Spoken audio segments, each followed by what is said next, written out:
The Thornton family gathered in the lawyer's office for what they thought was a routine will reading. But the air was already thick with unspoken resentment. I have been instructed to read the last will and testament of Robert Thornton. Can we please speed this up? I have a board meeting in 2 hours. And so I direct that the entirety of my estate be given to a complete stranger. The words hit the room like a physical blow. That's impossible. He would never do that. Name this person. Who is he? I demand to know this instant. He wouldn't cut us out like this, not without telling me. In the corner, a quiet man in a dark blazer watched the chaos with unsettling calm. There is a letter from Mr. Thornton that provides further explanation. Elaine's voice cut through the silence as she began to read. To my family, when Evelyn was dying, you were too busy fighting over money to hold her hand. The words hung in the air, and then a flash. Evelyn alone in a hospital bed, staring out the window. Another flash. The family in the corridor, voices raised about her assets, ignoring her door. Enough. This is a fabrication.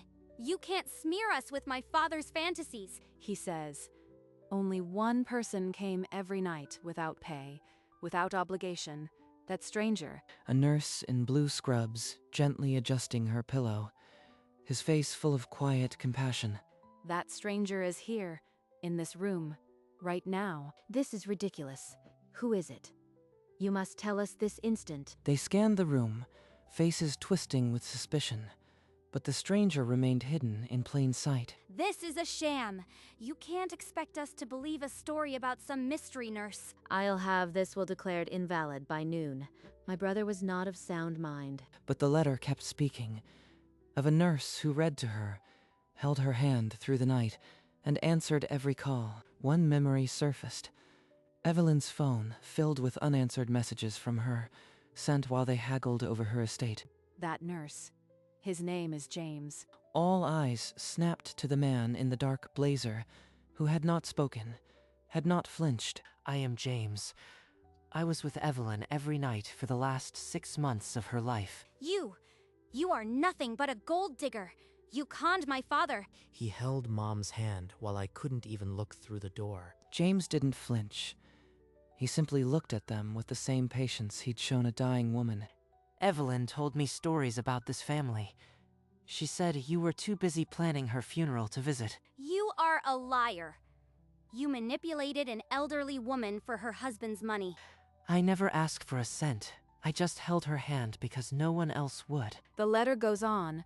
From where I am, I can see you now. A chill crept over the table. Every face looked suddenly pale. This is insane. I'll have this will declared void by end of day. I've been directed to note every objection. If you contest, you lose all rights. Is this really from beyond, or is he still here somewhere? The office felt smaller, the walls pressing in.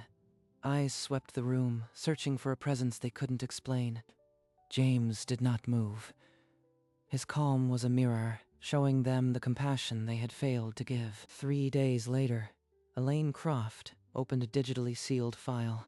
The instructions were clear. Forward the enclosed video to Robert's family immediately. Across the city, Claire, Andrew, Patricia, and James each received the link with a creeping sense of dread. They pressed play. On the screen, Robert Thornton appeared, alive, direct, and unmistakably aware. If you are watching this, then the will reading has already taken place. I am not dead. I staged the reading, the inheritance, the stranger, all of it. Consider this a test. How you behave now will determine the real distribution of my estate. I will be watching every move you make. The video cut to black. In a hidden room lined with monitors, Robert Thornton observed his family, one by one, his expression unreadable. The test of their character had only just begun. A week later, in a quiet coffee shop, Andrew sat across from James, hands wrapped around a cooling cup. I needed to apologize for my family and for my own silence when Mom was sick. Your mother never stopped loving you, Andrew. She understood more than you know. Claire took a different path. She hired a private investigator. her voice sharp with obsession. Patricia spent her days in law libraries, hunting for a precedent to void the will of a living man. In his hidden room, Robert watched every inquiry, every meeting, his ledger filling with observations. Andrew seeks forgiveness. Claire seeks ammunition. Patricia seeks escape. He picked up the phone and dialed Elaine. Leak a rumor. My survival might invalidate the will entirely. I want to see who sharpens their knives. Within days, a shadow fell over the family. The Thornton will could be reversed. The rumor lit a fire under Claire and Patricia. They went public, claiming Robert had been unsound. My father was vulnerable, and that nurse took advantage. We will see you in court. Andrew stood with James before Evelyn's grave, the weight of regret bowing his shoulders. She knew, she said. They care about my money. You are the only one who cares about my peace. I didn't fight. I just disappeared when she needed me most. The memory flickered. Evelyn weakly smiling. James reading her the news. No one else in the room. Robert watched through a hidden lens, and something inside him finally broke open. Andrew, you understand now. That's all I hoped for. Elaine, get them back. The final reading is in person. He stared at the monitor as his son wept over his wife's grave, and he knew the reckoning was near. 2 weeks later, the Thornton family reassembled in the same sterile office, but this time an empty chair sat at the head of the table. Robert insisted on a second meeting. He says the test has concluded, and now the real disposition of his assets will be revealed. She activated a recording device. Robert's voice, crackling but resolute, filled the tense silence. I have observed every scheme, every apology, every silence. No detail escaped my attention. This is absurd. He thinks he can torment us from the grave? If he is alive, I will have his competency assessed before sunset. Just let him speak. Please, just let him speak. When this message ends, I will speak to you directly. The recording stopped. The room held its breath. The door swung open, and a shaft of light fell on the empty chair. Robert Thornton stepped through the doorway, alive, his face hard as winter. You thought I was dead. I needed to see who you truly were. He walked to the head of the table and lowered himself into the empty chair. Claire turned white. Patricia's mouth opened, but no sound came. Dad, you are alive. I thought I'd lost you. James smiled and stepped forward, the only one in the room who looked at peace. For months, I watched. I saw every scheme, every moment of grace. Now, it's time to make things right. James, you will be the executor of a scholarship fund in Evelyn's name. The real will is conditional. You each have one final choice to make right now. They stared at him, the weight of his words pressing like a stone on their chests. You each must choose now. Accept my terms or contest and lose everything. You've humiliated us for the last time.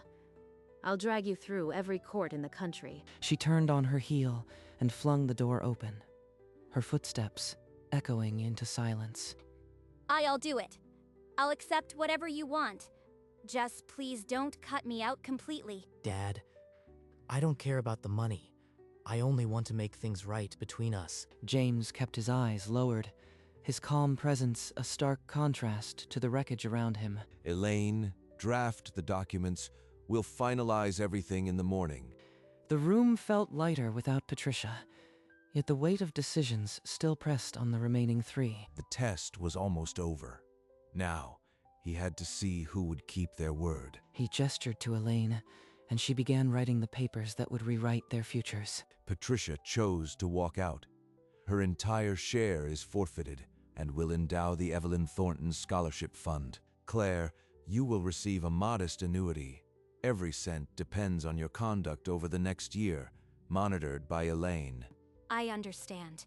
I won't fight it anymore. I'll prove I can change. Andrew, you get a substantial share, but half of it will be invested in the scholarship. James will be co-trustee. That's more than I deserve. I'll honor Mom's memory. I promise. James, you will direct the scholarship fund. You are the only one Evelyn trusted with her name. I'll cherish this. Every student we help will carry her kindness forward. The room exhaled a collective breath, though the air still stung with the cost of greed. These terms are final.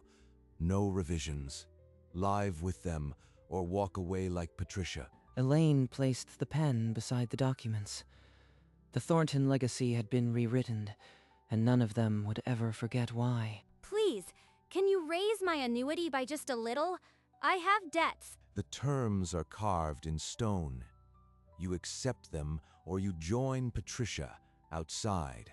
Dad, if I wanted to give some of my share to a charity for the hospital, would that be allowed? Your share is yours. Honor Evelyn's memory as you wish. That's the whole point. Then Robert drew a heavy breath and lowered his gaze. There's one more thing. I've been diagnosed with a terminal condition. I have at most a year. Then we'll launch the fund immediately. You'll see the first scholarships go out, Robert. Dad, I'll be with you every step. We'll make Mom's name shine brighter than any inheritance. A year. That's all I have to prove I am not the monster he thinks I am. The clock had started ticking, and everyone in that room knew it. Over the next 6 months, Robert poured his remaining strength into the scholarship fund, side by side with James and Andrew. We need the first scholarships awarded before the leaves fall. I want to see it, James. Dad, tell me about Mom when she was young. I never really asked. She wanted to be a nurse, you know. She'd have been proud of this fund. Every month, I fight the urge to call him a liar, but I need that check. My brother is a cruel manipulator. I'll never set foot near that family again. Robert grew weaker, but his eyes brightened when the first 5 scholarships were approved. This is what Evelyn would have wanted. Thank you all for keeping her memory alive. Andrew and James exchanged a glance that held more than words could carry. The fund was operational. Robert was fading. But in the faces of those young nurses, Evelyn's kindness would never die. Robert's decline came faster than anyone expected. Within weeks, he was back in the same hospital where Evelyn had passed. Andrew and James never left his bedside. They held his frail hands through the long, quiet hours. Daddy, I am sorry. I was so selfish. I know I don't deserve to be here. Robert opened his eyes, a faint warmth flickering across his weary face. James, take this down. My final letter for Andrew. The legacy isn't the money. It's the hands that hold the patients when no one else will. Dad, you taught me what really matters. I love you. Robert Thornton closed his eyes for the last time. Andrew's hand pressed to his cheek. James folded the letter carefully and placed it in Andrew's palm. Patricia never came. The scholarships would continue. But the final words of a father remained sealed, waiting for the right moment. The funeral was small, held on a crisp autumn afternoon. Only those who mattered most gathered at the graveside. My father gave us a second chance we didn't deserve. He taught me that love is the only inheritance that matters. Evelyn used to say Robert was the kindest man she knew. Today, I know she was right. Claire watched from the back, her mouth set in a tight line, tears carving silent paths down her cheeks. Patricia's chair remained empty. Her final act was the silence she had chosen all along. When the service ended, James approached Andrew, the letter from Robert held between careful fingers. He told me to give you this when the time felt right. There's no rush, Andrew. I'll open it when I am ready. Right now, I just want to feel him close. He tucked the envelope into his jacket, right above the heartbeat that still carried his father's rhythm. The words could wait. Today, the living held onto the promise of a story, yet to be fully told. 5 years passed. The Evelyn Thornton Scholarship Fund had changed hundreds of lives. The plaque on the hospital wall bore witness to dozens of new nurses who carried her compassion. Every time I walk these halls, I feel Mom and Dad together. Claire had partially reformed, volunteering at scholarship events, though still prickly. Patricia's silence remained absolute. On the 5th anniversary of Robert's death, Andrew sat alone by the window and opened his father's letter. My son, you were the one I always hoped to see. Be the man she would be proud of. Andrew wept, but a smile broke through the tears. Love is the only inheritance. Forgive yourself, as I have forgiven you. Dad, he folded the letter and looked at the old photograph of his parents laughing on the beach. The story was finally complete. His father's test had ended in the only way it ever could, with love. Andrew left his quiet room and went straight to the hospital to find James. Dad's last words. He said love is the only inheritance. I understand now. Come, there's something I want you to see. He led Andrew to a wall covered with photographs of scholarship recipients. Young nurses in scrubs, laughing, holding diplomas. All of these people. Because of Mom? Because of her and your father. He said once, the legacy is the money. It is the hands that hold the patience when no one else will. Andrew touched a portrait of Evelyn on the wall, his fingers lingering on the glass. I want to do more.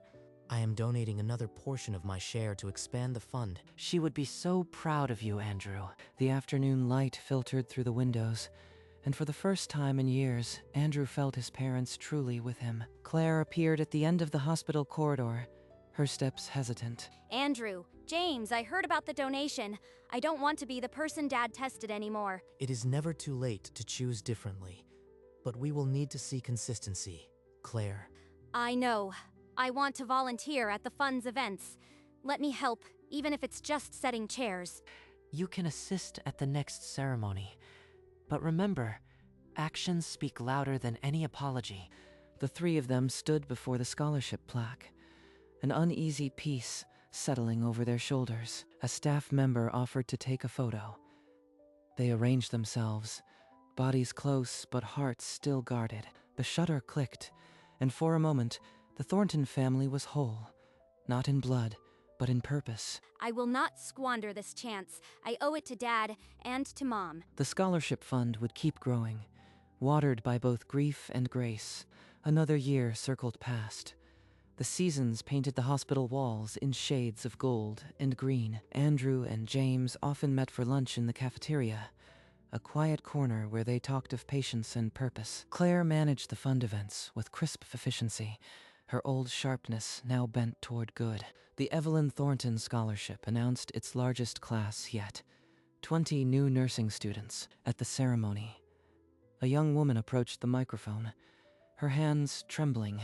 She said, I never knew Evelyn Thornton, but because of this fund, I will carry her care into every room I enter. James stood at the back, a quiet smile breaking his serene face. The camera held on the portrait of Evelyn, her gentle eyes, her patient smile. The plaque beneath her picture read, Caring hands, loving hearts. Then, slowly, the frame pulled back, past the window, into the light. James finished his shift and walked to the scholarship office, where he knew Andrew would be, as he always was at sunset. Inside, Andrew stood at the window, the old photograph of Robert and Evelyn laughing on the beach held gently in his hands. The photograph showed them young and in love, nothing of the grief to come. James entered without a sound, and together they faced the fading light, two men bound by an unconventional inheritance. Neither spoke. The photograph between them said everything. Robert Thornton didn't leave a fortune to his family. He left them a mirror, and not everyone liked what they saw. But for those who looked closely, the reflection was love. The image held the laughter of a younger Robert and Evelyn frozen in time.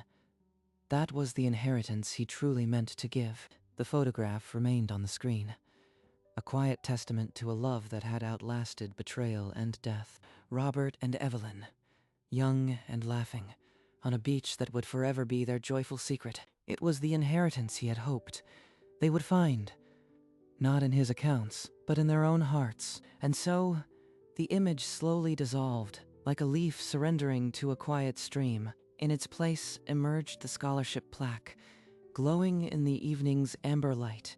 Evelyn Thornton Memorial Nursing Scholarship. Caring hands, loving hearts. The plaque bore the weight of a family's story, and the hope of those yet to come. The camera pulled back gently, taking in the ivy, the stone, the silence. Then the frame began to pull back farther, until the plaque was a small gleam in the dusk. And finally, That gleam too faded, and the screen became a quiet, tranquil black.